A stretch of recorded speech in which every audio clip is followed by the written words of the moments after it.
ചാലക്കുടി പോട്ട സുന്ദരിക്കവലയിൽ നിയന്ത്രണം വിട്ട ബസ് അപകടത്തിൽപ്പെട്ടു. യാത്രക്കാർ പരിക്കില്ലാതെ രക്ഷപ്പെട്ടു എന്നാണ് അറിയാൻ കഴിയുന്നത്. ഇരിങ്ങാലക്കുട ചാലക്കുടി റൂട്ടിലോടുന്ന സുന്ദരി ബസ്സാണ് അപകടത്തിൽപ്പെട്ടത്. ചാലക്കുടി കയറുന്നത് അപ്പോൾ ഇവിടെ വെച്ച് ഓട്ടോറിക്ഷ പോണ്. ആ ഓട്ടോറിക്ഷനെ പതുക്കെ ജസ്റ്റ് ഇങ്ങനെ കയറാനായിട്ട് ഇങ്ങനെ നോക്കി ഓപ്പോസിറ്റ് വണ്ടി വന്നു. അപ്പോൾ ഞാൻ ബ്രേക്ക് വെട്ടി ഓപ്പോസിറ്റ് വന്ന വണ്ടി കടന്നു പോയി. പക്ഷെ അപ്പോഴേക്കും വണ്ടി മഴയല്ലേ കടന്നത്. അപ്പോൾ ആ ചെറിയ ഫ്രണ്ട് കയറി പിടിച്ചുള്ള അതിൽ സ്റ്റിയറിംഗ് നല്ല ലോക്കായി. പിന്നെ നമ്മൾ ഇങ്ങോട്ട് ലെഫ്റ്റിക്ക് പിടിച്ച വണ്ടി കൊട്ടും. അപ്പോൾ പിന്നെ ലെവലിൽ അങ്ങനെ പോയി നമ്മൾ തട്ടി അങ്ങനെ നിന്നു. അതുകൊണ്ട് ആദ്യത്തിന് ആർക്കും ഒരു പരിക്കില്ല, ഒന്നുമില്ല. MS ലിഷോയ് വിവരങ്ങളുമായി ഉണ്ട്. ലിഷോയ്, സുന്ദരി എങ്ങനെയാണ് അപകടത്തിൽപ്പെട്ടത്? ആർക്കും പരിക്കില്ല അദ്ദേഹം പറയുന്നുണ്ട്. അങ്ങനെ തന്നെയാണോ കാര്യങ്ങൾ? എങ്ങനെയാണ്? തീർച്ചയായും. അതായത് ചാലക്കുടി ഭാഗത്തേക്ക് ഇരിങ്ങാലക്കുടയിൽ നിന്ന് വരികയായിരുന്നു സ്വകാര്യ ബസ്സാണ്.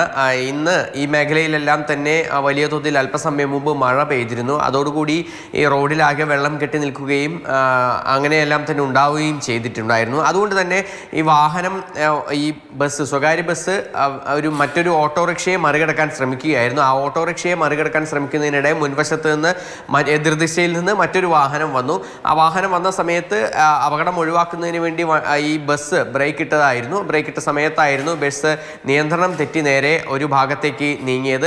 അത് പിന്നീട് നിയന്ത്രണം തെറ്റി അവിടെ ഇടിച്ച് നിൽക്കുകയായിരുന്നു. ബസ് ഈ നിയന്ത്രണം തെറ്റി പോയി ഇടിച്ചത് അത്ര ഗുരുതരമായ പരിക്കൊന്നും തന്നെ ആർക്കും തന്നെ ഉണ്ടായില്ല എന്നുള്ളത് ആശ്വാസകരമായ കാര്യമാണ്. നിരവധി ആളുകൾ ബസ്സിലുണ്ടായിരുന്നു.